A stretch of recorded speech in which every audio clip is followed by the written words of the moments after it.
What's up everybody and welcome back to the channel. Today we're diving into something really cool, something a lot of you have been asking me about, ethical hacking. Specifically, we're going to break down how ethical hackers hack Wi-Fi. And no, before you ask, I'm not going to turn this into some generic how to hack your neighbor's Wi-Fi tutorial.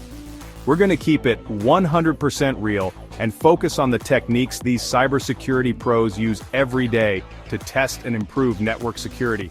Think of it like a behind-the-scenes look at the tools and methods they use to make sure your data stays safe. So, whether you're a tech enthusiast, aspiring security professional, or just curious about how this stuff works, stick around because we're about to unpack the 3 major steps involved in ethical Wi-Fi hacking. And remember, everything here is strictly for educational purposes. Let's get started. Alright, so step 1 in any ethical hacking scenario, whether it's Wi-Fi or something else, is reconnaissance. Think of this as the intel gathering phase where you're basically trying to learn as much as you can about your target. In this case, the Wi-Fi network. Just like a detective would case a scene before making a move, ethical hackers want to understand the lay of the land before they even think about launching any attacks. They need to know what they're dealing with, right? So, what kind of information are we talking about here? Well, one of the most basic things is identifying the network name, or SSID. This is the name you see when you're scanning for available Wi-Fi networks on your phone or laptop. But it goes beyond just the name. Ethical hackers also want to know things like the signal strength of the network. A strong signal might indicate that the router is nearby, while a weak signal could mean it's further away or there's some kind of interference. They'll also be looking at the type of security protocols being used. Is it using WEP, WPA, WPA2, or even the latest WPA3? Each of these has its own strengths and weaknesses, and knowing which one is in place helps the ethical hacker choose the right tools and techniques for the job. To gather this information, ethical hackers use a variety of tools, but one of the most popular is a simple network scanner. These scanners are like little digital detectives that sniff out nearby Wi-Fi networks and display all sorts of juicy details about them. Think of it like having X-ray vision for Wi-Fi. You can see all the hidden networks, their signal strengths, encryption types, and even the devices connected to them. It's pretty slick. Some scanners even allow you to visualize the network data in different ways, like on a graph or map, which can be super helpful in understanding the network topology and identifying potential weak points. Now, it's important to remember that using these tools to snoop on someone else's network without their permission is a big no-no. That's why ethical hackers always operate with explicit authorization from the network owner. They're the good guys, remember? So, once the ethical hacker has gathered enough information about the target network, they can move on to the next phase, which is where things start to get really interesting. Alright, so we've done our reconnaissance, we've gathered our intel, and now it's time for step 2, exploitation. This is where the ethical hacker takes all that information they've gathered about the target Wi-Fi network and uses it to try and find a way in. Think of it like a lock picker carefully analyzing a lock, looking for that one tiny flaw that will allow them to open it without the key. In the world of Wi-Fi, those flaws are called vulnerabilities, and they can exist in the network hardware, the software, or even the way the network is configured. Now, there are tons of different tools and techniques that ethical hackers can use to exploit these vulnerabilities, but some of the most common ones include things like packet sniffing, brute forcing passwords, and even exploiting known vulnerabilities in specific router models. Let's start with packet sniffing. This is a technique where the ethical hacker uses a specialized program like Wireshark to capture and analyze the data packets being transmitted over the Wi-Fi network. It's like eavesdropping on the conversation happening between your computer and the router. By analyzing these packets, the ethical hacker can potentially glean sensitive information like usernames, passwords, and even credit card numbers if the data isn't properly encrypted. It's pretty scary stuff, but it's also a crucial part of understanding how secure a network really is.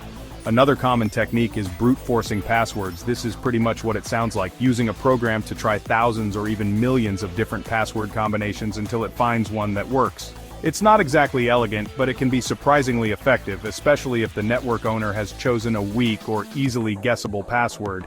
Of course, ethical hackers don't just rely on brute force, they also use their knowledge of known vulnerabilities in specific router models to try and gain access. These vulnerabilities are basically like backdoors that allow them to bypass security measures and get into the network's control panel. Once they're in, they can do all sorts of things like changing the network settings, snooping on traffic, or even launching attacks on other devices connected to the network. It's pretty serious stuff. Now I know what you're thinking. This all sounds pretty illegal, right? And you're not wrong. Using these techniques to hack into someone's Wi-Fi without their permission is definitely against the law. But remember, we're talking about ethical hackers here. These are the good guys who are using these techniques with the network owner's permission to find and fix security holes before the bad guys can exploit them.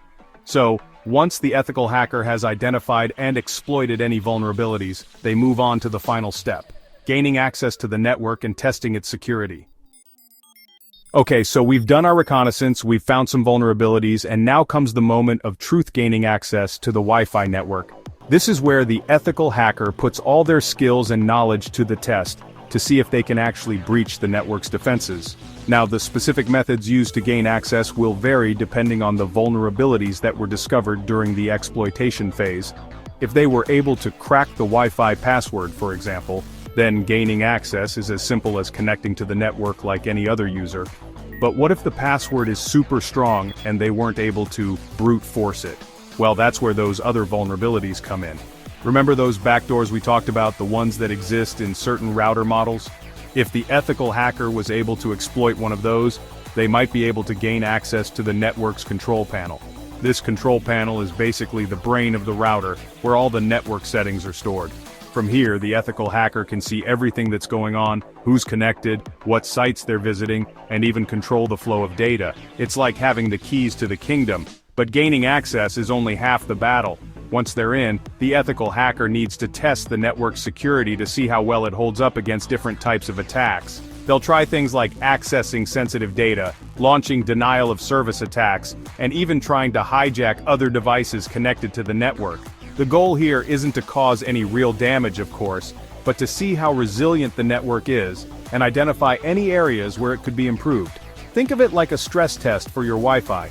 Throughout this entire process, the ethical hacker is meticulously documenting everything they do, every vulnerability they find, and every successful attack they launch. This documentation is crucial because it provides the network owner with a roadmap for improving their security. It's like a report card for your Wi-Fi, highlighting all the areas where it's excelling and, more importantly, all the areas where it needs some work. This could include things like recommending stronger passwords, updating outdated firmware, or even investing in more robust security solutions. And that's basically it. Those are the three main steps that ethical hackers use to hack Wi-Fi networks. It's a fascinating process that requires a unique blend of technical skills, creativity, and a commitment to ethical behavior. Remember, these are the good guys, the ones who are using their powers for good to make the internet a safer place for everyone. So next time you connect to a Wi-Fi network, take a moment to appreciate the work of these unsung heroes who are working tirelessly behind the scenes to keep our data safe. And that's a wrap! We just walked through the three major steps ethical hackers use to assess and improve Wi-Fi security. From reconnaissance to exploitation and finally gaining access, it's all about proactively identifying vulnerabilities to strengthen network defenses. Remember, the goal here is never malicious. Ethical hacking is about using these skills responsibly, always with permission, to make the internet a safer place for everyone. So if you're interested in learning more about ethical hacking, make sure to check out the resources in the description below. If you enjoyed this deep dive into the world of ethical hacking, hit that like button and subscribe for more content like this. Until next time, stay safe, stay ethical, and I'll catch you in the next one. Peace!